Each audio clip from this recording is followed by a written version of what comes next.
పేయిగాలినట్టు అనిపించింది అనుకోండి, ఓ గోళీ తెచ్చుకొని వేసుకుంటాం. 2 రోజులైనా తగ్గుతలేదంటే సీదా డాక్టర్ తను కూరకాల్సిందే. పోతాం కూడా. ఊర్లల్లంటే ఆర్ఎంపీ డాక్టర్కు ఓ ఫోన్ కొడితే ఊరుకొస్తాడు. శాతనైన కాడికి తాన్లాడతాడు. ఆయనతోని కాదనిపిస్తే టౌన్కు పోమ్మంటాడు.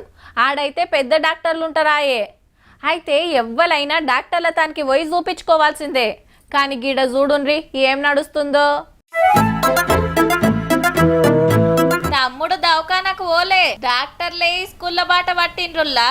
ఆవు కరీంనగర్ సర్కారీ స్కూళ్ళల్లో పంటి పరీక్షలు చేస్తుండ్రు. పండ్లు మంచిగుంటేనే పానం మంచిగుంటదని కరీంనగర్ కలెక్టర్ పమేలా సత్పతి మేడం గీ ఉపాయం చేస్తే ఆపతి గుర్తుపట్టి పెద్ద దవాఖానకు తీసుకుపోయి ట్రీట్మెంట్ చేసుడు రువ్వడిగా నడుస్తుంది. 1400 బల్లల్లా 50,000 మంది ఉంటే 14,000 మంది కొడిచినాయి ఆల్రెడీ. కడుమోళ్లకు కొత్త ఏడాదిలో చేస్తారట. చాలా మందికి పిప్పళ్ళు ఉండడం కానీ, వంకర పళ్ళు ఉండడం కానీ, చాలా వరకు విరిగిపోయిన పండ్లు కానీ, మిల్క్ టీత్ అని ఉంటాం.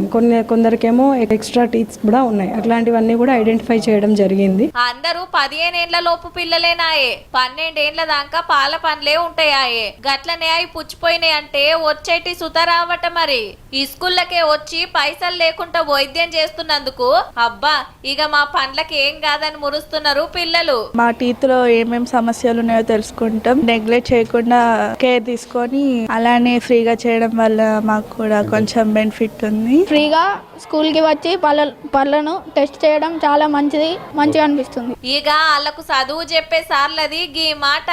పిల్లలకు సైన్స్ టీచర్లము ఎంత చెప్పినా, చాక్లెట్లు తిన్న తర్వాత మేము ఎంత చెప్పినా గానీ డాక్టర్ చెప్పింది వేరుగా ఉంటుంది. ఇప్పటికైతే కరీంనగర్ లో నడుస్తుంది గీ కార్యం. తెలంగాణ అంతటా పెడితే బాగుంటది.